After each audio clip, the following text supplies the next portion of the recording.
Hello friend and welcome back to my channel, Blue Nose Trading. My name is Tori Solis and today I'm going to be sharing the step-by-step process in making ceramic coffee pour-over drip brewers.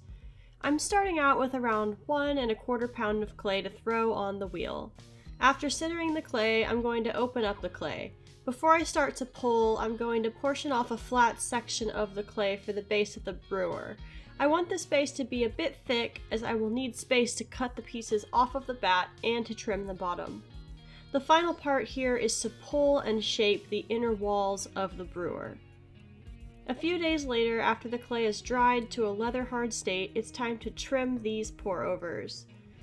When trimming the bottom of these, I'm aiming to smooth out the edges and also create a raised lip to catch the brew drip.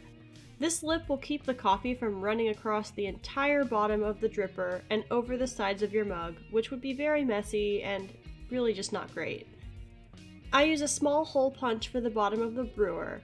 I'm still trying to decide if a larger or smaller hole is better. I modeled my hole size off of a fancy commercial dripper I got from a coffee shop, which had a single small hole, but I have seen designs with different hole sizes or multiple holes. Part of me wonders if the hole size matters all that much, and if the grind size and filter mesh might have more to do with brew speed of a pour-over. These are certainly things to consider as I continue to test and refine this form. With a ball tool, I created a ridge of texture along the inside of the dripper. This adds to function by creating a way for air to travel up and out of the dripper as water drains down into your cup. With the dripper trimmed up on the wheel, it's time to add the handle before setting this dripper to dry for its first firing. I find a handle to be a well-received addition to this design. The hot water used to brew the coffee can make these much too hot to touch with your bare hands just after brewing. Adding a simple handle to the side makes for a much more comfortable experience. I keep a box of pulled handles ready to attach to things that need handles. If you'd like to learn more about pulling handles, check out this video that I made here. I attach my handles using scoring and slip binding methods. After making the attachment, I smooth out the details and add a little finesse. I care a lot about my work, so I take time to smooth out and give a little extra attention to each piece. I'll be glazing these with my trusty oatmeal liner glaze and some of my fun, colorful blends on the outside. I plan to use some of my drippier glazes to complement the shape of the dripper. Lots of drip going on around here. I'm glazing the entire brew chamber, including the bottom brew drip area. This is mostly for ease of cleaning. I'm planning to match these up with mugs that are glazed in a similar fashion. I think I may even offer them as matching sets because that would be just fun. After their final cone 6 glaze firing, these pour-over drippers are ready for some action. All of the glazes turned out as I expected, and these are quite snazzy.